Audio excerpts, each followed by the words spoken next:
में रिजर्वेशन रोक देते हैं, बाकी सारे वर्गों का प्रमोशन आप करते हैं, पर आप दलित समाज से आने वाले लोगों का जब आप रिजर्वेशन प्रमोशन में रिजर्वेशन को रोक देते हैं, क्या इसका जवाब है भीम संसद सिर्फ दिखाने के लिए?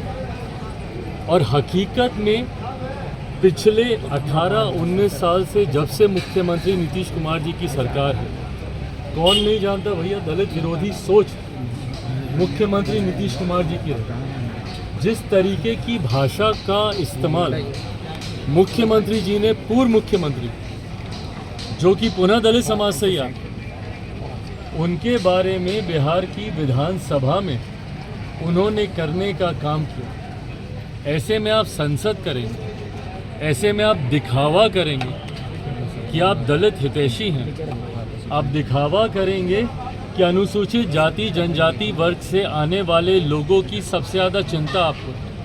भाई आप ही है ना जिन्होंने अनुसूचित जाति समाज में बंटवारा करने का काम किया था, दलित को महादलित करने का काम किया था, और बड़े बड़े वादे करने का काम किया था कि 3 डेसिमल ज़मीन देंगे तो फलाना ढिमकाना। क्या हुआ?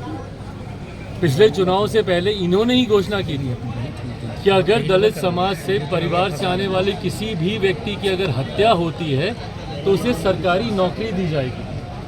पहली बात तो प्रदेश के मुख्यमंत्री जो कि प्रदेश के गृह मंत्री हैं, वो हत्या की सोच रखते हैं, यही एक चिंता की बात है। पर बहरहाल बताएं कितने दलित परिवार में जहाँ पे हत्याएं हुई हैं, क्योंकि आए दिन हम तो जा रहे हैं भैया, हर हत्या पे जा रहे हैं, पर कितने ऐसे परिवार को सरकारी नौकरी देने का काम किया मुख्यमंत्री नीतीश कुमार जी और इनकी सरकार ने?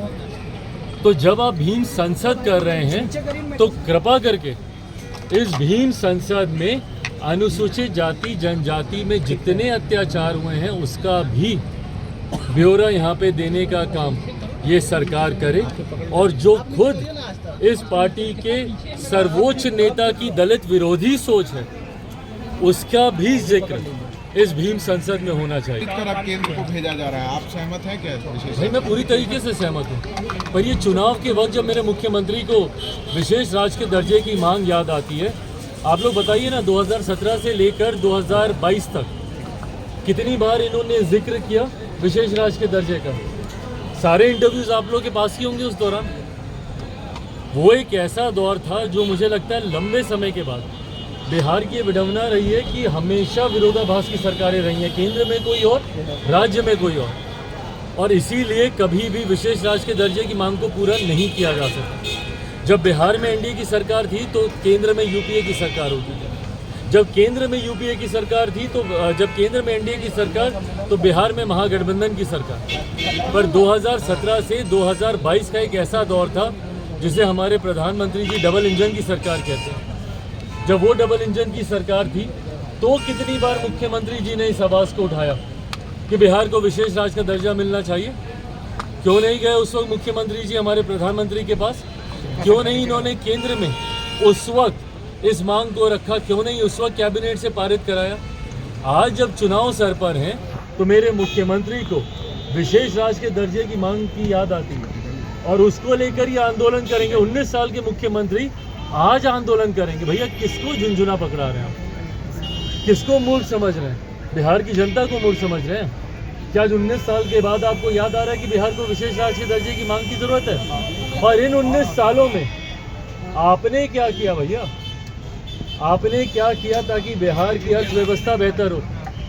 बिहार में रेवेन्यू जनरेशन के कितने सोर्सेज आपने खोले? बिहार में प्रति व्यक्ति आय बढ़े, इसके लिए आपने कितना काम किया? भैया हम तो समर्थन करते हैं, पूरी तरीके से समर्थन करते हैं, पर ये आपकी नाकामी को दर्शाता है कि 19 साल के बाद भी मुख्यमंत्री नीतीश कुमार जी को अगर विशेष राज्य के दर्जे की मांग करने की जरूरत पड़ती है तो ये मेरे मुख्यमंत्री की गलत नीतियों को